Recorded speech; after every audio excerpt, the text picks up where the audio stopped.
மீனாவும் ஸ்ருதியும் பயங்கரமான ஒரு திட்டத்தை தீட்டுறாங்க. இது கண்டிப்பாக நீத்துவோட ஓன் வேலை தான். அவள் சொந்தமாக இந்த மாதிரி ரெடி பண்ணியிருக்கிறா. முத்து போய் சண்டை போட்டதுனால அதையே கிரியேட் பண்ணிட்டா அப்படின்னு ஸ்ருதி சொல்கிறாங்க. பரவாயில்ல ஸ்ருதி, நீங்களாச்சும் புரிஞ்சு வச்சுருக்கீங்களே அப்படிங்கிறாங்க. என்ன மீனா, கோவம் மட்டும்தான் முத்துக்கு, மற்றபடி பாசம் உடம்பு முழுக்க பாசம் தெரியுமா, ஒவ்வொருத்தவங்களுக்கு மனசில் மட்டும்தான் இருக்கும். உங்கள் புருஷன் எனக்கு நல்லா தெரியும், முத்து அப்படிப்பட்டவர் இல்லை. அப்படிலாம் ஒருத்தவங்களை அழிக்கிறது அந்த அந்த ஹோட்டலில் எத்தனை பேர் வேலை பார்க்குறாங்க, அதை நினச்சி அவர் பார்த்துருப்பாரு. சும்மா மிரட்டினா தான் இருக்கும் அப்படின்னு சொன்னோன்னே அப்படியே மீனாவும் ஸ்ருதியும் கட்டிக்கிறாங்க. ரொம்ப தேங்க்ஸ் ஸ்ருதி, என் தங்கச்சி கூட இந்த மாதிரி என் புருஷனை நம்பலை தெரியுமா. ஐயோ அப்படிலாம் நினைக்காதீங்க மீனா, நான் உங்களை அக்காவை தான் நினைக்கிறேன் ஐயோ அப்படின்னு சொல்லி 2 பேரும் கட்டிக்கிறாங்க. அதுக்கப்புறம் அவங்க அம்மா வருது. இப்போ என்னடி பண்ண போறீங்க, என்ன மாதிரி வேலை பண்ணி வச்சிருக்க அந்த நீத்து, ஏப்பா உன் குழந்தைனாருக்கு இதெல்லாம் தெரியுதா. ஐயோ அம்மா நாங்கள் என்னம்மா பண்ண முடியும், நாங்கள் போய் இப்படி தட்டி கேட்டது எங்கள் மேலே இப்படி பழி போட்டிருக்கா, ஆனால் அதுக்காக நான் சும்மா விட மாட்டேன், ஒரு ஐடியா வச்சிருக்கேன் அப்படின்னு அங்கேருந்து கிளம்புறாங்க. கரெக்டாக முத்து என்ன பண்ணுறாரு, மீனாவை கால் பண்ணுறாங்க. மீனா எங்கே இருக்க அப்படின்ட்டு. ஏங்க இல்லை எங்கே இருக்க, பார்த்து இருந்துக்க, எல்லாரும் நம்மளை சுற்றி ஒரு கங்கணம் கட்டுறாங்க, பார்த்து இருந்துக்க அப்படிங்கிறாங்க. நான் ஸ்ருதியோடங்க இருக்கேன். ஓ ஸ்ருதியோடையா, பலகுரல் பார்த்துக்க, அவளுக்கு ஒன்றும் தெரியாது. அதெல்லாம் நான் பார்த்துக்கிறேன் முத்து, உங்கள் மேலே விழுந்த கரையை நான் துடைக்காமல் விட மாட்டேன், என்னால் தான் நீங்கள் இப்படி கஷ்டப்பட்டுட்டு இருக்கீங்க. அட வீடு பலகுரல், வீட்டில் என்னென்னமோ பெத்த தாயே நம்மளை என்னை பேசிட்டாங்க, இதில் என்ன இருக்குது, அதெல்லாம் சொல்லக்கூடாது, தப்பே பண்ணாமல் ஏன் தண்டனை அனுபவிக்கணும், நான் விட மாட்டேன் அப்படின்னு சொல்லிட்டு நானும் மீனா ஒரு வழி பண்ண போகிறோம் அப்படிங்கிறாங்க.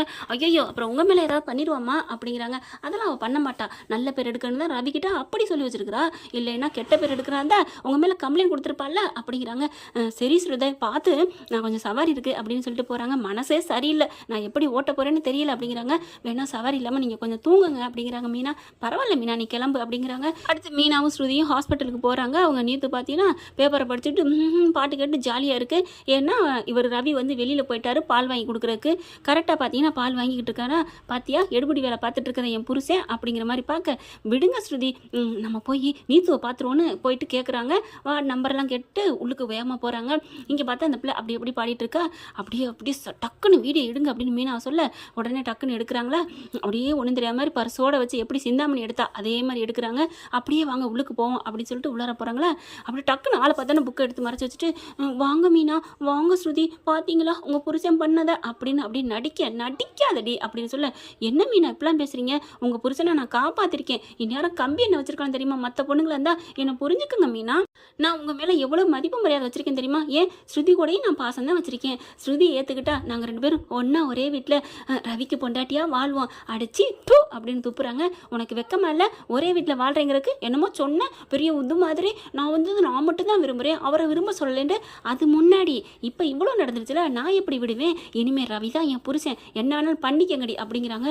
ஏய் உனக்கு வெக்கமா இல்லையா, அறிவு இல்லையா, எப்படி எப்படிலாம் பேசுகிற, அவன் ஏன் புருஷன்டி, நாங்கள் லவ் பண்ணி கல்யாணம் பண்ணவங்கடி, உன்னை அவன் திரும்பி கூட பார்க்க மாட்டான்டி அப்படின்னு ஸ்ருதி சொல்கிறாங்க. யார் சொன்னா, எனக்காக இங்கே பாரு எவ்வளோ எடுப்பு வேலை பார்த்துட்டு இருக்கிற, இப்போ கூட பால் வாங்க போயிருக்கு, அடுத்து வந்த கையோட வேற கேட்பேன் வாங்கிட்டு வருவார் தெரியுமா. அப்படியே பார்த்தோன்னு அப்படியே மீனா பார்க்குறாங்க ஸ்ருதி. மீனா எனக்கு கோவம் வருது, அடக்கு வீடியோ எடுக்கிறேன் அப்படின்னு மீனா சொல்ல, ஓ சாரி வீடியோ எடுத்துட்டு இருக்கீங்களா அப்படின்னு மனசில் நினச்சிட்டு, இங்கே பாருங்க மீனா உங்களுக்காக நான் பொறுத்துட்ருக்கேன். என்னடி நினச்சிட்டு இருக்க, முத்து வந்து அடிச்சார் அவனையே, ஆமாம் என் காலை உடைச்சது முத்து தான், என்ன பண்ணுவ அப்படின்னு சொல்ல, இங்கே பாரு பொய் பேசாதீங்களே. ரவி வராங்க. ரவியை பார்த்தோன்னே ஸ்ருதி, ஸ்ருதி மீனா என்னை நம்புங்க மீனா எனக்கு எதுவுமே தெரியாது அப்படிங்கல வேகமாக வந்துட்டு, என்ன மீனா நீ என்ன நினச்சிட்டு இருக்கீங்க, ஸ்ருதி நீங்கள் அடிச்சு உடைச்சது பத்தாதா, இன்னமும் வந்து நீத்து ஏன் டார்ச்சர் பண்ணிட்டு இருக்கீங்க, பாவம் இல்லையாவ அப்படின்னு வராங்க. எப்படி அப்படிங்கிற மாதிரி நீத்து அப்படி கண்ணடிக்குதா, அப்படி பாவி அப்படிங்கிற மாதிரி பார்க்க, என்ன ரவி என்ன பண்ணிட்டு இருக்கீங்க அப்படிங்கல, என்ன பண்ணுறது உங்கள் புருஷன் பண்ண பாவத்தை நான் கழுவிக்கிட்டு இருக்கேன். ஓ ஏன் புருஷன், அப்போ அவர் உங்கள் அண்ணன் இல்லையா, அண்ணன் போயிடுச்சு எத்தனை காலம் ஆயிடுச்சு அப்படிங்கிறாங்க. அட பாவி உனக்காத்தான் நீ நல்லா இருக்கணும் தானே இவ்வளோ பாடுபட்டாரு, அது நல்ல மனசோட இருந்திருக்கணும், இப்படியா கெட்டது பண்ணி ஒருத்தவங்களை அழிச்சா பண்ணுறது, நீங்கள் இது வரைக்கும் நான் வேற ரவியை பார்த்துருப்பீங்க, இனிமேல் நான் நீத்துவை விட்டு வெளியில் எங்கேயும் வரமாட்டேன், அவங்க மனசு போல் நடந்துக்குவேன் அப்படின்னு. நீத்துக்கு சந்தோஷம், ஸ்ருதிக்கு செம்ம காண்டாகுது. இருடா இரு, இந்த கொஞ்ச நேரத்தில் நீ ஏன் உன் வாயில் நீத்து கெட்டவன்னு காரி துப்பிட்டு வருவடா அப்படின்னு சொல்கிறாங்களா. நான் வரவே மாட்டேன்டி அப்படிங்கிறாரு. அடுத்து பார்த்தா நீத்து என்ன பண்ணுறாங்க, ரவி எனக்கு ஒரு மாதிரியாக இருக்குது, கொஞ்சம் ஒரு சோடா வாங்கிட்டு வரீங்களா, இதோ வாங்கிட்டு வரேன் நீத்து அப்படின்னு ஓடுறாரு. அப்படின்னு பொம்மேரியம் குட்டி மாதிரி போகிறாங்களா. பார்த்தீங்களா மீனா நான் சொன்னேன்ல எனக்கா என்ன வேணாலும் கேட்பாருன்னு, அதுதான் அந்த நீத்துவோட பிளானிங்க, இதை தெரியாமல் நீங்கள் மாட்டிக்கிட்டீரே, உன் புருஷன் வந்து பேசி செம்மையாக வாங்கி கட்டிட்டாரு, என்கிட்ட இந்த வீடியோ அதற்கு பார்க்குறியா இது எப்படியும் நாளைக்கு நம்ம நம்ம பண்ணுவோம்னு தெரிஞ்ச எடுத்தேன்டி வீடியோ அப்படிங்கிறாங்க. இது எங்கே வேணாலும் செல்லும், எப்போ வேணாலும் செல்லும். உன் புருஷன் கம்பியன்வார், கொளுத்துனது உன் புருஷன் தான் நான் சொன்னேன் தெரியுமா, மாட்டவா மாட்டி விடவா அப்படின்னு கேட்கல. ஏண்டி இப்படிலாம் பண்ணுற, என் புருஷன் பண்ணவே இல்லை தான், நாங்களே தான் கொளுத்திக்கிட்டோம், நாங்களே தான் ஆள் வச்சு அடிச்சுக்கிட்டோம், என்ன பண்ண போகிற, ஒன்றும் பண்ண முடியாது, அவ்வளோதான், உன் புருஷனோட அழிவு என் கையில் தான் இருக்குது, மரியாதை என் காலில் விழுந்து மன்னிப்பு கேட்டு போங்கடி அப்படின்னு சொல்ல மீனாவும் ஸ்ருதியும் பார்க்குறாங்க.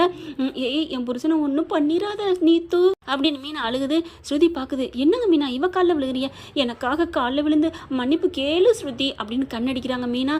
ஓ ஏதோ ஐடியாவா அப்படின்னு சொல்லிட்டு, சரி பரவாயில்ல, உங்களுக்கா நான் காலில் விழுகிறேன், என்னால் உங்கள் புருஷன் கஷ்டப்படக்கூடாது அப்படின்னுட்டு அப்படி நீத்து கட்டில் படுத்துருக்குதா, காலில் விழுந்து மன்னிச்சுக்கோங்க நீத்து அப்படிங்கிறாங்க. அந்த பயம் இருக்கணும் அப்படிங்கிறாங்களே, எப்படியுமே என் புருஷனையும் எதையுமே நீ பண்ணிடாத நீத்து அப்படிங்கிறாங்க மீனா. நான் ஒன்றும் பண்ணல, அதான் காலில் விழுந்துட்டீங்களா, கிளம்புங்க, நான் கேஸெல்லாம் போடலை அப்படிங்கிறாங்க. ஸ்ருதி பார்க்குறாங்க, ஆனாலும் உனக்கு மனசாட்சியே இல்லைல்ல நீத்து, பாவம் அவர் ஒன்றுமே தப்பு பண்ணல, அவர் மேலே பழி போட்டிருக்கியே, என்ன பண்ணுறது, எனக்கு என் ரவி வேணும், நீ இருந்தாலும் இருந்துக்கலாம், உன்னை நான் டைவர்ஸ்லாம் பண்ண சொல்லலை அப்படியே அப்படின்னு கோவம் வருது. மீனா வந்து ஸ்ருதி கையை இறுக்கி பிடிச்சிக்கிறாங்க.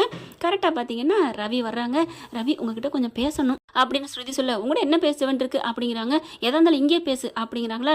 எதா இருந்தாலும் இங்கே தான் பேசணுமா அப்படின்னுட்டு, இங்கே நீத்தூன்னு ஒருத்தி இருந்தா, பாசமானவ இருந்தான்னு சொல்லிக்கிட்டே இருப்பியே, எனக்காக இருக்குன்னு, அவளை பற்றி உனக்கு ஒன்று சொல்லட்டுமா அப்படின்னு சொல்ல, என்ன சொல்ல போகிறேன், ஆமாம் என் புருஷன் மேலே பழி போட்டவ நீத்து, வேணுக்குன்னு தனக்கு தானே அடிச்சுக்கிட்டவ நீத்து, அவளோட முகத்திரை கிளிக்கட்டுமா, பார்க்குறியா அப்படின்னு கேட்க, உடனே ரவி பார்க்குறாரு.